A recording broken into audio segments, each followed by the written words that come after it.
Award ഉറപ്പായിരിക്കും. Oscar nomination എന്തായാലും കാണും. Oscar nomination കാണും. പിന്നെ മറ്റേ ആ അവാർഡിന് കിട്ടിയെടുത്ത ഒരു അവാർഡ് ഉണ്ടല്ലോ, ഇതിന് ഗ്ലോബൽ അന്തരൊരു അവാർഡ് ഉണ്ട്. ആ ഒരു അവാർഡ് എന്തായാലും ഇതൊരു അവാർഡ് യോഗ്യമായ ഒരു ഫിലിമാണ്. ഇതിന്റെ ക്ലൈമാക്സ് ആണ് ഈ സിനിമയെ ലീഡ് ചെയ്യുന്നത്. ക്ലൈമാക്സ് എന്ന് പറഞ്ഞാൽ നമ്മൾ പ്രതീക്ഷിക്കുന്ന ഒന്ന്, പക്ഷെ ഡയറക്ടറിന്റെ ബ്രില്യൻസ് വേറൊന്നും. ക്ലൈമാക്സ് അവാർഡ് പടമില്ല, ഒരിക്കലും അവാർഡ് പടമില്ല. നമ്മൾ പക്ഷേ ഫസ്റ്റ് സീനെ കാണുമ്പോൾ അങ്ങനെ തോന്നുമെങ്കിൽ കണ്ടിരിക്കുമ്പോൾ ഇത് വേറൊരു ലെവലിലോട്ട് കൊണ്ടുപോകണം ഈ കഥ. എന്ന് പറയുമ്പോൾ ആസിഫിന്റെ ഒരു ക്യൂട്ട്നെസ്, അങ്ങനെ കുറെ മൊമെന്റ്സ് ഉണ്ട്. ആസിഫിന്റെ മൊമെന്റ്സ് കണ്ടിരിക്കാൻ തന്നെ നല്ല രസമുണ്ട്. കൊള്ളാം. ടോട്ടലി ഡിഫറെന്റ് മേക്കിംഗ് ആണ്. എനിക്ക് ഭയങ്കരമായിട്ട് ഇഷ്ടപ്പെട്ട കാര്യം എന്താണെന്ന് വെച്ച് കഴിഞ്ഞാൽ ഒരു ഫ്രഞ്ച് സ്പാനിഷ് ഫിലിമിന്റെ ഒരു വൈബ് കിട്ടിയിട്ടുണ്ട്. മലയാളത്തിൽ വളരെ റെയർ ആയിട്ടുണ്ട്.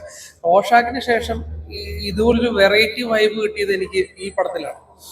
ആസിഫിന്റെ ക്യാരക്ടർ കൺഫേം ആയിട്ട് ചർച്ച ചെയ്യും. കാരണം അമ്മാതിരി ഒരു വെറൈറ്റി വൈബ് ഉള്ളിൽ പിടിച്ചിട്ടുണ്ട്. ഷർഫുദ്ദീന്റെ ആണെങ്കിലും അഞ്ചാം പാതിരിക്ക് ശേഷം ഷർഫുദ്ദീന്റെ ഒരു വേറെ ലെവൽ ഐറ്റം കാണാൻ പറ്റും. 3 പേരേ ഉള്ളൂ. അപ്പൊ അത്രത്തോളം നമുക്ക് ഇൻട്രസ്റ്റിംഗ് ആയിട്ട് കഥ പോകുന്നുണ്ട്. ഇൻട്രസ്റ്റിംഗ് ആണ്. സെയിം ലൊക്കേഷൻ തന്നെയാണെങ്കിലും നമ്മുടെ കഥയുടെ പ്ലോട്ട് പോകുന്നത് സെയിം തന്നെ. ജിത്തു ജോസഫ് പ്രസൻസ് എന്ന് പറയുമ്പോൾ തന്നെ അറിയാലോ ആ ലെവലുള്ള ഒരാളാണ്. അത് ഫാമിലി ആയിട്ട് കാണാൻ പറ്റുന്നതാണ്. പക്ഷെ അതൊരു സ്ലോ ഫേസ് ഡ്രാമ ത്രില്ലറാണ്. അത് എല്ലാ ജോണറുള്ള ആൾക്കാരെ ഏറ്റെടുക്കുക എന്നുള്ളത് തന്നെയാണ്. പക്ഷെ ആസിഫിന്റെ ക്യാരക്ടർ ഓഫ് കോഴ്സ് ചർച്ച ചെയ്യപ്പെടും.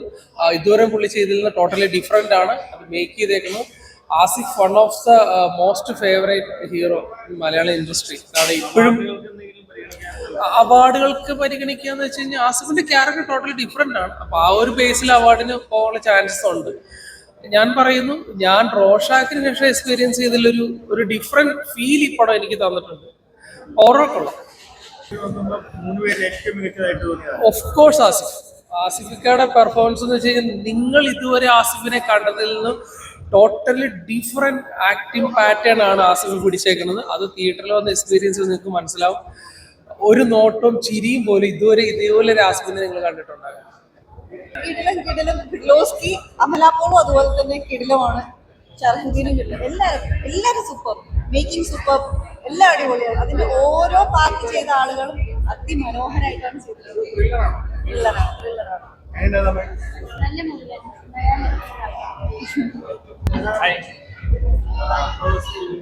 Lovely performances. It's a thriller film and you really cannot predict the end.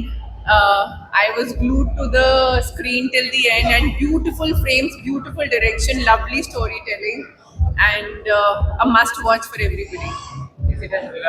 Yes, it is. Beautiful film. Till end you cannot predict what is going to happen. How was the picture? Amazing. It's very international, and I think Arfaz has done an amazing job. Yeah.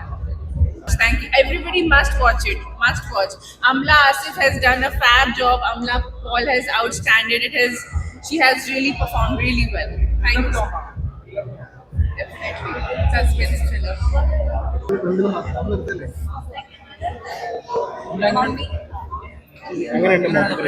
ഭയങ്കര ഹാപ്പിയാണ്. പ്രേക്ഷകര് ഇതുവരെ ഞാൻ അഭിപ്രായം കേട്ടില്ല. ഞാൻ first show അല്ലേ, നിങ്ങളാണ് അഭിപ്രായം പറയേണ്ടത്. അതെ, എന്താണ്? അതെ തിയേറ്ററിൽ കണ്ട ആൾക്കാരുടെ അടുത്ത് നല്ലൊരു റെസ്പോൺസ് ഉണ്ടായിരുന്നു, പോസിറ്റീവ് റെസ്പോൺസ്. അപ്പൊ ഇനിയിപ്പോ ലെറ്റ്സ് സീ. എന്നാലും വൈ നോട്ട്.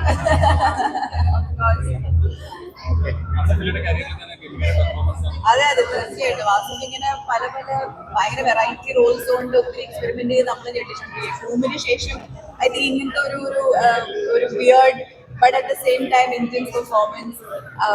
ആസിഫിന്റെ കൂടെ ഞാൻ അപ്പോഴും അഭിനയിക്കുമ്പോൾ എനിക്ക് അറിയായിരുന്നു ഇതൊരു ആസിഫിന്റെ ശരിക്കും കരിയറിൽ ഒരു നല്ലൊരു ഫിലിം ആയിരിക്കും. അതെ എക്സാക്ട്ലി. അത് പറയാം, സ്ലോ ബേർണർ എന്ന് പറഞ്ഞിട്ടുണ്ടല്ലോ. സ്ലോ ആയിട്ട് സ്റ്റാർട്ട് ചെയ്ത് പിക്ക് ചെയ്ത് പിന്നെ പെട്ടെന്ന് നമ്മളെ ഹുക്ക് ചെയ്യുന്ന പോലത്തെ ഒരു പടമാണ്. ഒരു വെറൈറ്റി സിനിമയാണിത്. അപ്പൊ എല്ലാവരും give it A try. Audience എല്ലാവരും കാണുക. And so much for your love. Thank you. അതുപോലെ